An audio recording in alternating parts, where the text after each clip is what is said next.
Let's get to our panelists and let's kick off this fireside conversation. And so I'm just going to start off by looking to Simon. And Simon, thank you for joining. Firstly, I just wanted to ask you, in your organization, looking at existing consumer behavior, how have you taken advantage of that in order to deliver effective behavior change communication? So Avert, we are a digital communications organisation, as Phinah mentioned, and working on HIV and sexual health. So just a few ways, I guess, I was going to talk about how we've taken on some of the existing consumer behaviour in our space. Up on the screen we've got an image there of Be in the Know, which is a new sexual health and HIV brand that we launched earlier in the year. And we launched it as a regional product, as a site that was aimed at information to consumers, mainly across East and Southern Africa. And the reason that we developed it as a regional brand was really based on all the information that we were getting from search marketing and search volumes around what people are in that region are looking for in terms of information, the questions that they're asking, what they're finding, and what the gaps are. And we were looking at all that information and really seeing that there are a lot of gaps, and for young people, particularly around sex-positive information that's judgment-free and that also doesn't have a sense of being censored.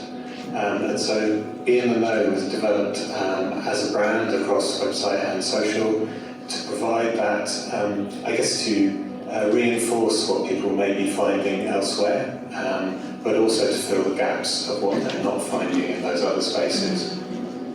So we see it as we know that people are searching for this information, that are searching around sex and relationships, and they're going to find information online, and we want to find reliable information and that will empower them to make good choices. So that's kind of one way that we've been using consumer information. And another example is around some of our social media work, and I mean it's been mentioned in lots of the other sessions around how social media is constantly changing and use of it needs to change. But I think one thing that sort of stays constant really is around the importance that we see in really reaching people where they already are online in social media. And we've really found that with the right content and in those right spaces, that across East and Southern Africa, we can get really high engagement through our social media channels. And if we can move to the next slide. I just wanted to mention our Young Voices campaign. This was a campaign that was co-created with young people across 5 countries in Southern Africa to develop a series of short dilemma-based animations. So these were animations that were about 60 seconds in length and all based around a character's dilemma with a sort of cliffhanger ending and asking the audience to really think about what they would do in that person's place. And we used these short animations mainly on Facebook and Instagram.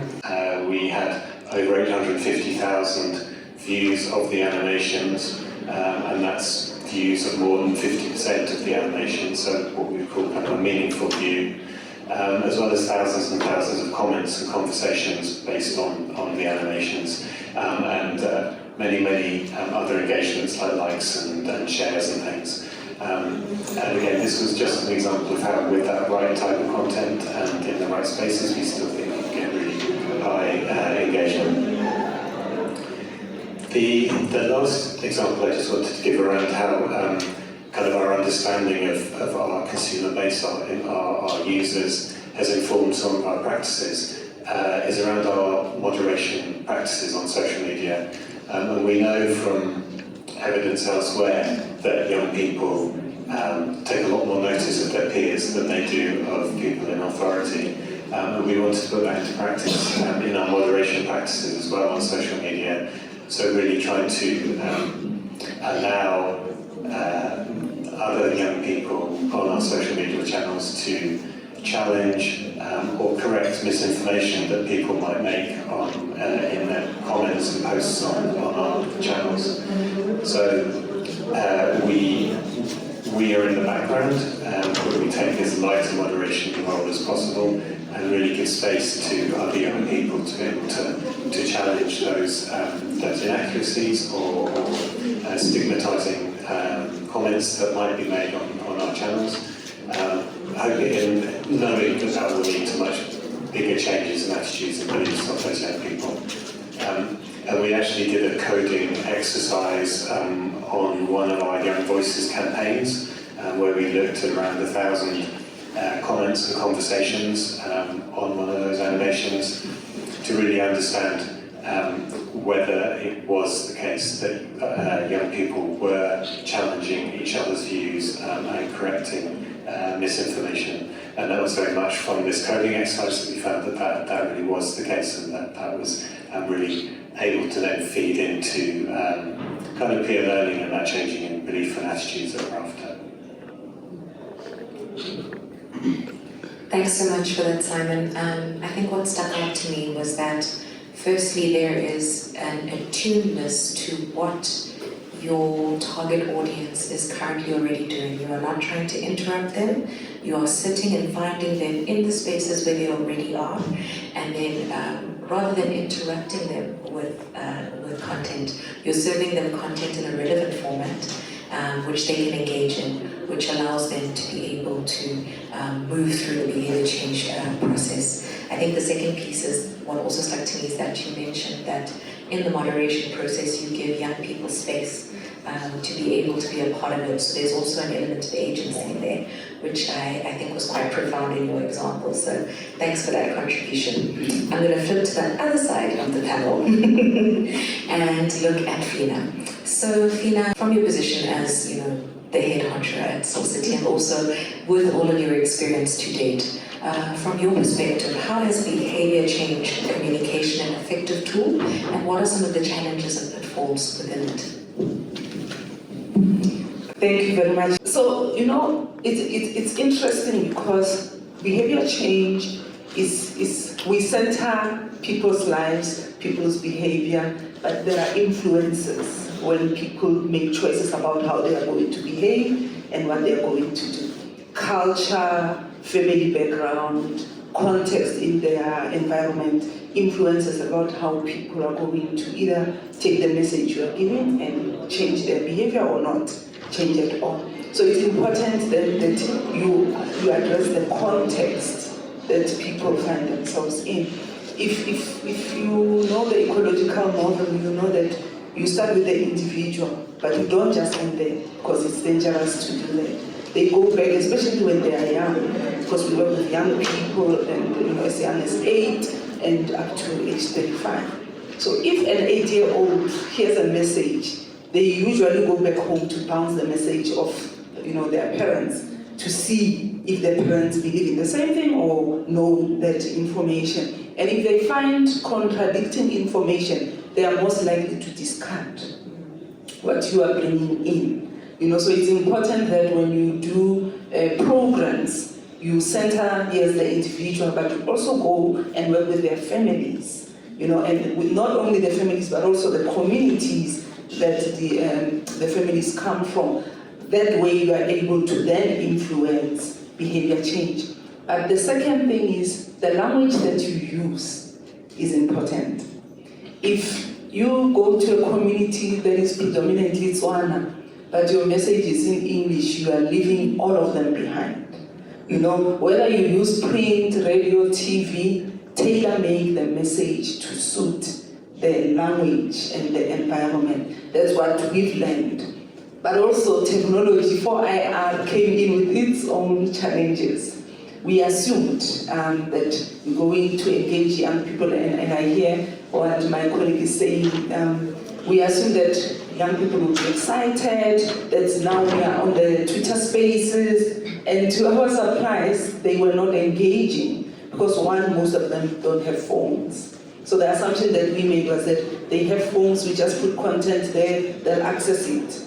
and they were not accessing it because they don't have phones. They rely on their parents to give them access to the phones. But those that have phones have a challenge in our country where if you are in a different geographic area, network is a problem. So they have the device, but they don't have the network to access the message, you know. So while it's a powerful tool and relevant and, you know, topical and engaging young people where they are, if you don't do your homework, you are leaving a lot of young people behind. We also saw how it showed that the intersectionalities between class, race, and geography. You know, we were able to reach those that are sort of middle class with so much ease. A lot of our young people are in rural areas.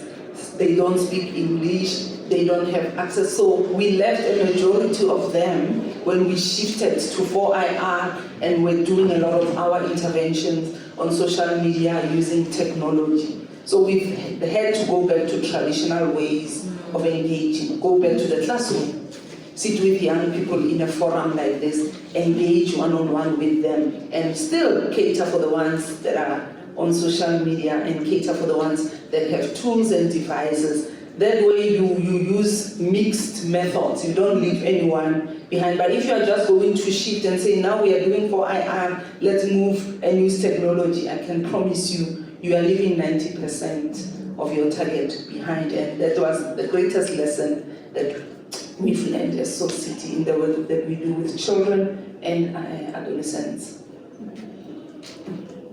Thanks so much for that, Phinah. Anecdotally, for those of you who aren't from South Africa, Soul City, I tell everyone who works with us that Soul City raised me. Literally, they did.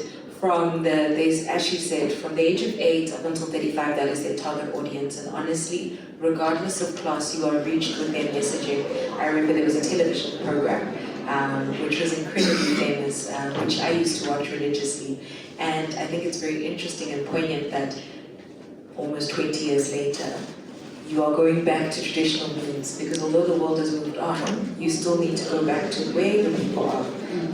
Regardless of what advancements are out there, you need to go to where the people are, otherwise you are investing without necessarily bringing the people that you want to serve along with you. Alrighty, so I'm going to move on and switch gears a little bit and move our conversation from where we are to more of the data space. And I think I'm going to start by going off to Hildah and to switch to you and just ask you very quickly.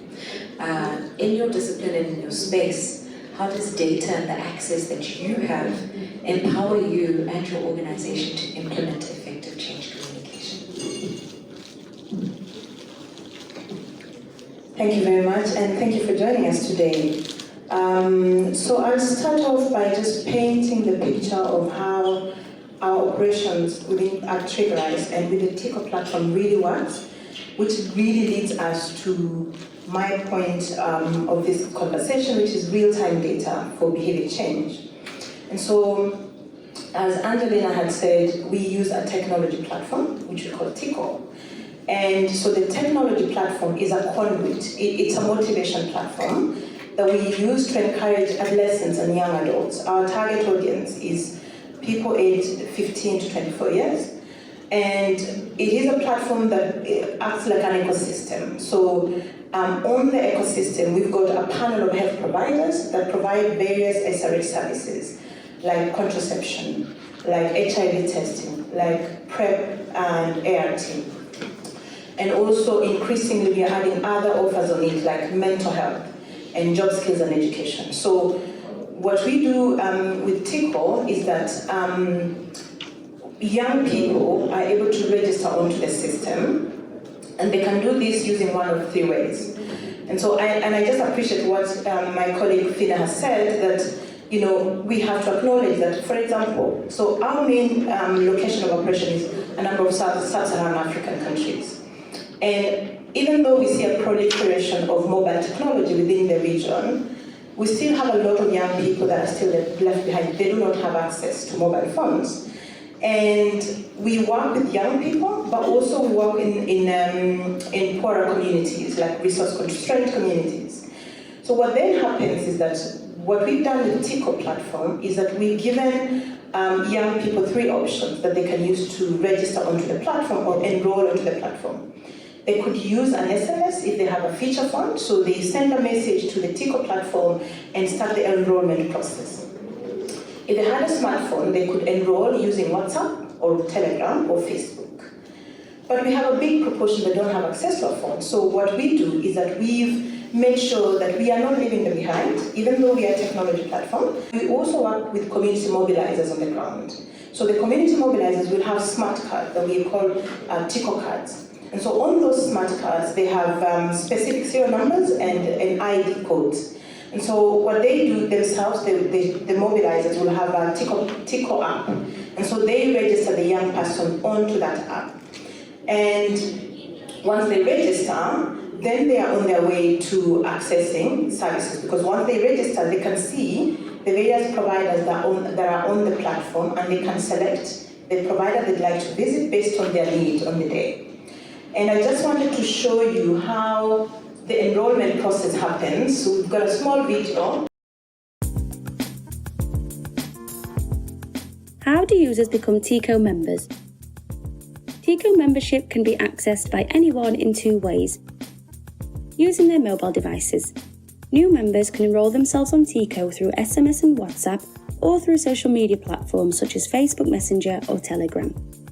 To enrol, a new member sends a trigger code to TICO and provides basic details such as gender and age. With a mobiliser, any member can also be enrolled in person by a mobiliser with the TICO Pro app. The first step is to request a unique trigger code needed to initiate every enrolment. The mobiliser requests this code that the new members use to verify the enrolment request and register their mobile number on TICO. The next steps include filling up with personal details such as gender and age. And, if needed, activating a TICO card for members who do not have consistent access to a mobile device. The moment a new member is enrolled on TICO, a personalised, anonymous profile is created for each member on our back-end, where all future details and interactions will be stored for the member. This allows TICO to customise and personalise its interactions with each member, such as nudging them to go to the nearest health providers or explore more offers and benefits that come with the TICO membership.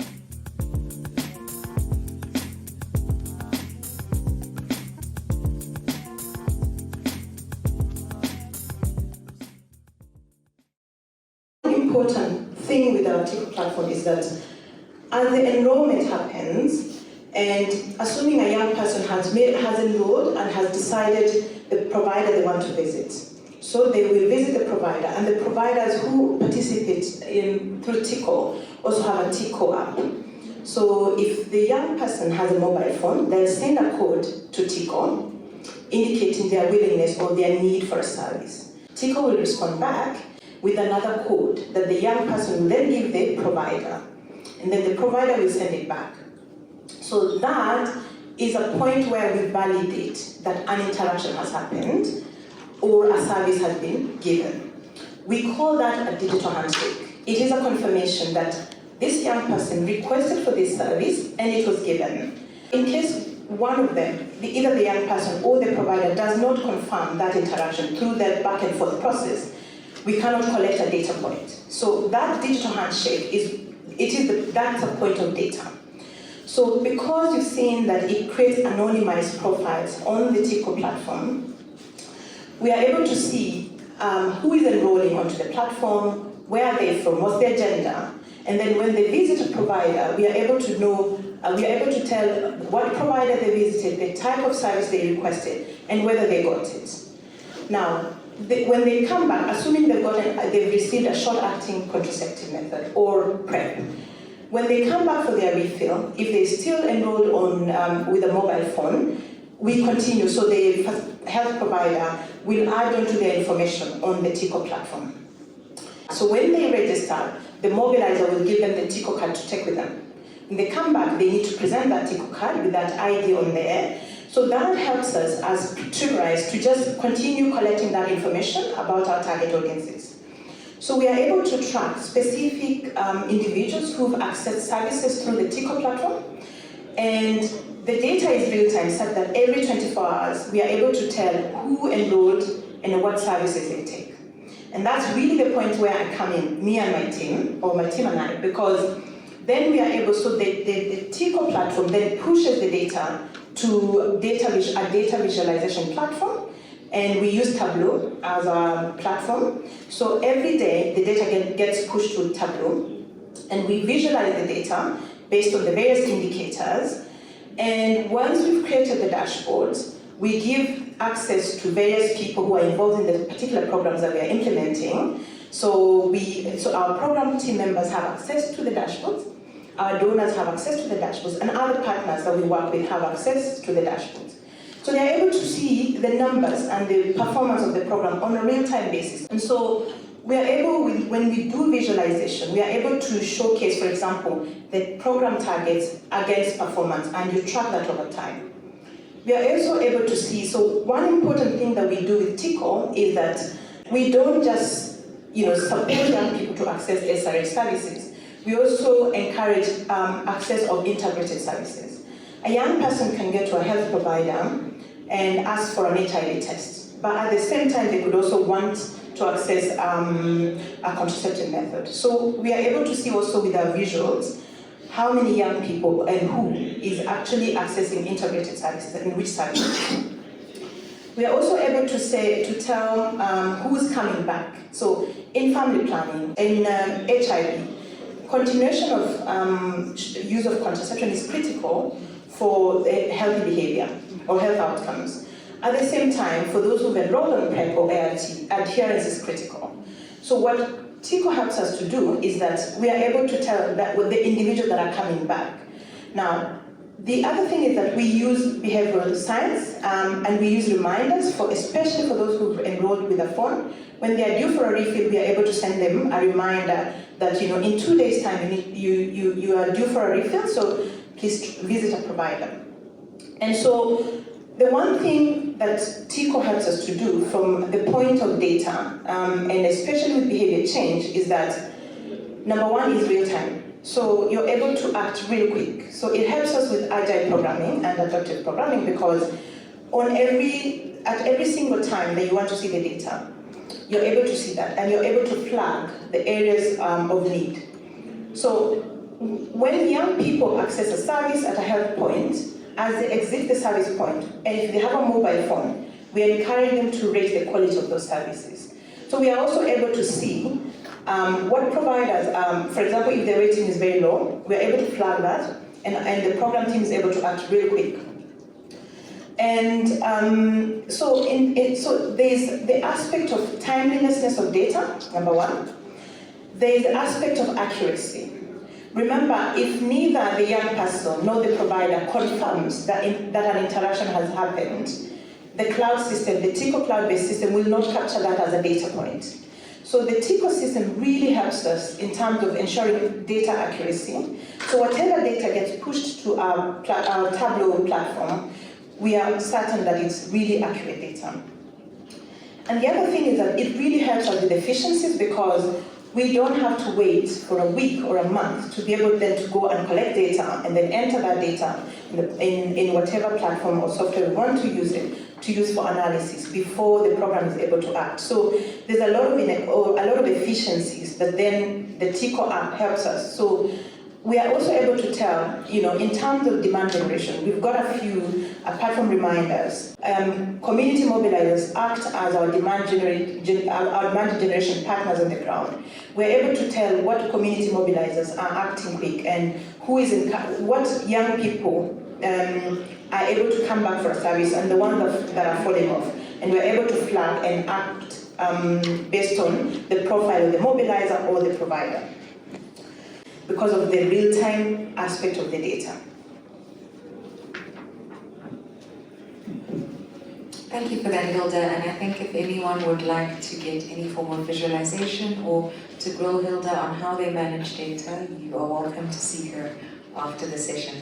And I think from my perspective in a marketing context, I can attest to the fact that the way in which our data is not only real-time, it's also verified.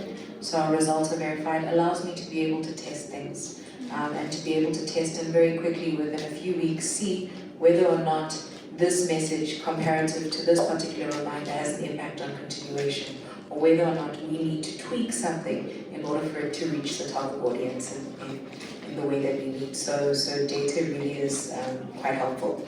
I'm going to switch over to Mariamawit on this side of the group. And Mariama, as a data practitioner, how does data empower you in your work? And what are some of your challenges, if you can share that with us? I'm not going to start with the challenges, but thank you so much. So the data is really important to ensure that we don't make armchair speculation about what the needs of the communities that we're serving is, what the problems are, what the gaps are, what the solutions are, and that is why we resort to targeting the communities themselves. For instance, using ACD programming, which is specifically peculiar to our SRHR program. So what we do is we go to the community and we approach young designers, which are our young champions, to relate to the younger generation, right? So if we have this armchair speculation of what family planning is for adolescents as opposed to what the adults is, it's completely different, because adolescents are the ones that fall between the cracks. There is even the notion, the conception of why do adolescents need family planning. So that has been evolving, that ideology has been evolving, and what we've seen is that when the young designers approach, for instance, the rural girl, let's say they're the ones that are not given much emphasis on, and so when a young designer goes to a rural girl and asks her, so what are your aspirations? What do you want to do in life? And that girl in the rural community is so much limited to what she sees around her surroundings, and does not have exposure. And so what she does is she asks the young designer back, what do you do? And when the young designer tells her that, oh, I'm in the university, I am doing this side job, or I do this, I do that, I have hobbies. For her, that's like miles and miles apart for the rural girl. And she then pauses, it's like a reflective moment, and says, I aspire to be that. It's too late for me now because I'm already married and I already have 2 kids. So, but I want my daughter to have that kind of life.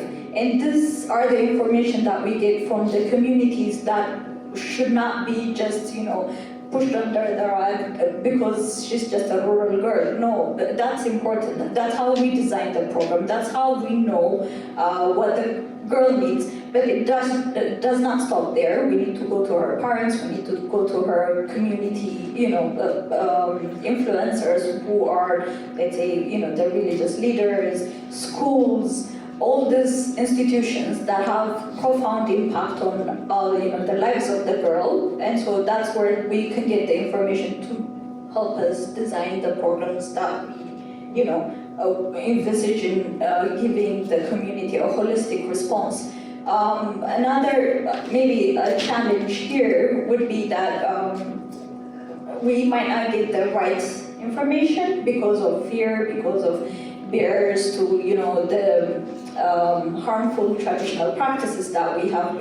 A lot of the communities won't come up front and say that they're practicing child marriage, because it's legally banned, and so we might not get the right amount of information from the communities.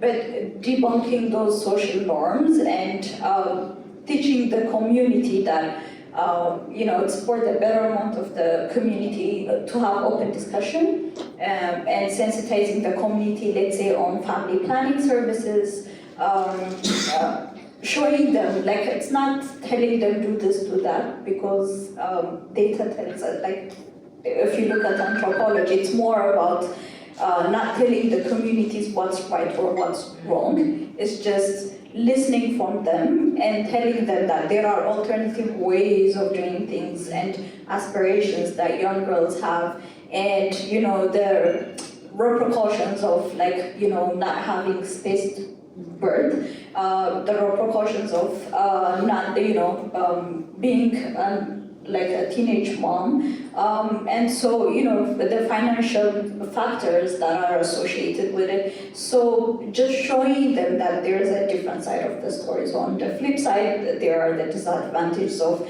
holding on to like that tenacious culture. So it's more of like empowering the community to come up front and have this open discussion. Thank you. Thank you so much for that. And I think I saw a lot of notes when you said an armchair analysis is not an effective way of starting your program design. And so thank you for that, Mariama. We're going to zoom out a little bit. I think we've spoken about data, and if we're going to zoom out, and it has been made mention of in various pockets of this conversation, and look at behavior change in the community. And if we're going to do that, I'm going to look at you, Phinah, and ask you from your perspective, what does community-led behavior change look like? Nothing about the community without the community. That's where it starts. Working with young people, young women specifically, we've learned how structures, gender structures in communities, patriarchal structures in communities, have really influenced the decision making that the young women make about their bodies, make about who they fall in relationship with, the prevention or contraceptives that they will use. There's a lot of influencing voices in communities, and mostly trying to move young people from making certain decisions about themselves. So we had to go into communities and say, if we want to bring change, change starts with individuals. So young people know what kind of change they want and what change should look like. We can't come and say, do it this way like USA. If you prescribe, it's most likely going to fail. But if they are leading the conversation, if they are the ones saying, for it to work effectively, let's start with mobilizing ourselves as young people. Peer education, from peer to peer. It's effective that when Seoul City comes and says, young people, if you have sex and it's unprotected, you're going to fall pregnant. Most of them are not risk averse. They don't mind. They will tell you, we worry more about pregnancy than HIV, for example. So you need to get to where they feel rewarded for behaving in a certain way. And rewards don't necessarily mean money, but when you package the message from, like I like the examples you were giving, package the message to speak to the aspirations they have for themselves, and they lead the change in their schools, in their communities, then you get more results. So I'll give you an example. GBV is one of the biggest issues we deal with in South Africa, and I'm sure in other Southern African countries. In Eastern Cape, which is a rural community, very traditional, entrenched in patriarchal practices such as ukutwana, where it's like forced marriage, or young women as young as 14, 15, are taken and forced into marriages. And rape is a culture that is normalized with no consequences, no social consequences. The young women in the Rice Club in the Eastern Cape felt that what brings them together in that club was wanting to change the normalization and the sexualization of young women. They wanted to be seen as more than just sex tools for men, and they needed to be the ones that tell the men in their communities to stop, because they felt that if they have conversations with their fathers to say, if somebody were to do that to me, how would you feel? Because remember, these men in platforms where they make decisions, I don't know, I think they make decisions not realizing that if it comes closer to you, close to home, it changes how you view it. I remember the young women who then decided they're going to do a dialogue in their community with their fathers. So they invited their fathers to a meeting, and they were saying, we want to talk about these practices that are promoted in our community. As a 15-year-old who has aspirations to see myself as a doctor, traveling the world. If you as my father loves me and you have the same dreams for me, if someone were to take me now and marry me, how would it make you feel? I think bringing that conversation closer to home opened the eyes of the fathers to realize that they can't keep quiet, because they see there's something that is happening out there, but they don't know. Their girls might be targets. Somebody might be targeting their little girls, So you can't just look at it as something that is happening out there. When it comes closer to you, it affects you. So that's how you do effective community-led behavior change. The people who are affected by the very same thing that you want to change are the ones who are going to stand up, who are going to find ways that works in their local context to change the context. If you come with foreign messages that we've tested, it doesn't always work, because we are going to talk the science of it, but they are talking reality of it from being the people who are directly impacted and affected by it. So it's effective when you allow them to lead, to even develop the messages. You then just package it with beautiful graphics to support the message, but you are not the one driving the message. They are driving the message. Sure, that's a powerful example, Phinah. Thank you for that. And I'm going to change the program a little bit, so everyone on the panel and at the back, please don't shoot me. So I want to move to Simon. Simon, just very briefly, if you can speak to how we support the youth peer educators and community workers in behavior change approaches, because I think what Phinah was saying was beautiful. Phinah was saying that the solution sits with the person most affected by that particular issue, and all you are to do and all your role is to provide the resources and to provide the infrastructure in order for them to be able to move that forward. And so from your perspective, if you can give us a sense of how we can support youth peer educators and community workers. Yeah, thanks. So I think we feel that one key way to support peer educators and community health workers and other volunteer workers, summer volunteer workers, is really through increasing their knowledge and their confidence, so they're really able to engage positively with their clients. I think community health workers and peer educators are across the region so important. They're sort of the first entry point for most people in their communities into health services, and in order to play that role effectively, they need to have the knowledge and the confidence to be able to actually interact well with their clients. And often that's not the case. And so we did some scoping a couple of years ago across Zambia, Zimbabwe, Malawi and Lesotho to look at how peer educators and community health workers were getting their information, what the gaps were in that information, and in terms of the training they were given initially, but also then in an ongoing way, the way that they were continuing to stay up to date. And through these focus group discussions and interviews with around 150 community health workers across those countries, there was a really strong picture that not only is the training that these cadres receive initially very variable, but that after that training finishes, it's very hard for them to stay up to date on new developments, new aspects of HIV and sexual health, and that even the information that they do have or that they do have access to is not developed with them in mind. It's not developed to work for them, and the tools that are around for them, again, aren't designed for them. So we started a couple of years ago working as a result of that scoping to work on a tool, an information tool, a job aid that could support peer educators and community health workers to build their knowledge, build their confidence, so that they then are able to act as those agents of change in their communities and with their clients. There's a few sort of screenshots of the product Boost that was developed.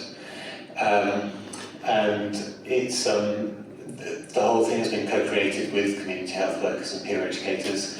The way it's designed, the way the information is displayed, and the types of information are all kind of developed to work for them, to provide really bite-sized chunks of content across a number of different areas. At the moment, it's focused on HIV and sexual health and the various things that kind of intersect with that.